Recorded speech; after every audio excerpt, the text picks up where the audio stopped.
The former president will not be on the GOP debate stage in Wisconsin tomorrow night, but the RNC has finalized who will appear at the first critical forum of the 2024 race. Joining us now is GOP presidential candidate and former Congressman Will Hurd, who was one of a handful of candidates who the RNC says did not meet the threshold on polling to make the debate stage. Thank you so much for joining us, Congressman. Okay, so you have really blasted the RNC, saying that their criteria was unclear and arbitrary. We have the guidelines, the criteria here. There were 4. Sure. You seem to meet all of them with the exception of the polling. What more could the RNC have done to clarify this and make it fair in your understanding? First and foremost, many of these polling firms that are well-known, established polling firms, they didn't know some of the nuance. And let's take one poll, for example, that had 1,200 respondents. The RNC chose and cherry-picked not to use that poll because it had too many too many Democrats and independents in it. I thought the whole point of an election was to try to grow the choir rather than just preach to the choir, and that's just one example of the many polls that they cherry picked. And so, be a little bit clearer. I'm a dark horse candidate. I know that. What's frustrating about all of this is many of these requirements were put on the RNC by Donald Trump, and Donald Trump had the audacity not even to show up because he doesn't want to defend his record of losing. The last election he won was in 2016. He lost the House in 2020, and the House in 2018, the Senate in 2020, and the White House in 2020 as well, and prevented a red wave from coming forward. And so, but guess what? Here's the silver lining for me.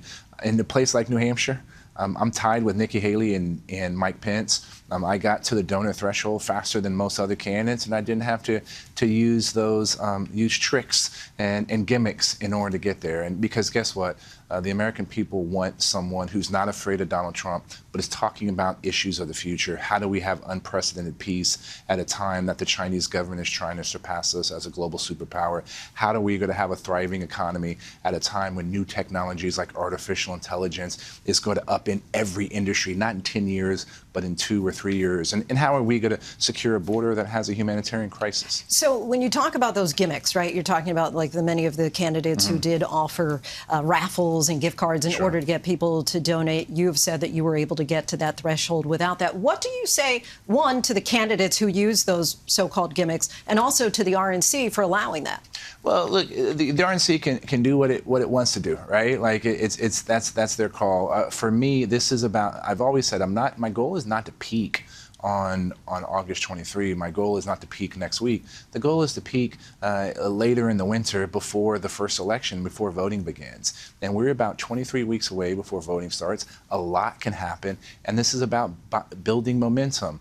Nobody thought that a black Republican could win in a 72% Latino district along the Texas-Mexico border, but I did because I showed up to places that people didn't expect me. I talked about things people cared about, the ability to put food on the table, a roof over their head, and take care of, how can they take care of the people that they love. And so this is what I plan on doing, and this is the momentum we're trying to build, having only been in the race for 60 days. Sure. Allow me to play devil's advocate for a moment here, because the criteria was you must poll at least 1% in 3 national polls, or 1% in 2 national polls, and 1% in 1 early state poll from 2 separate carve-out states.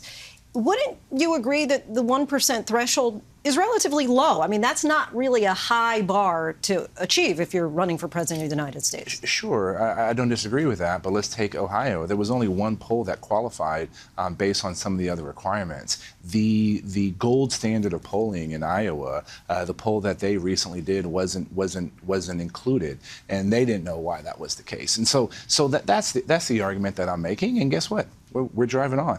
There was another issue about the debate pledge. I also said I wasn't going to sign an oath and bend the knee to Donald Trump. I'm the only candidate in the race that hasn't. So even if you had made that threshold of the polling, you still would have not appeared on the debate stage because it was more important to you to We hadn't had the conversation with the RNC about other options. I thought we were going to be able to resolve it to the liking of myself and the RNC, but we didn't get to that debate because of the difficulties on the polling threshold. But guess what?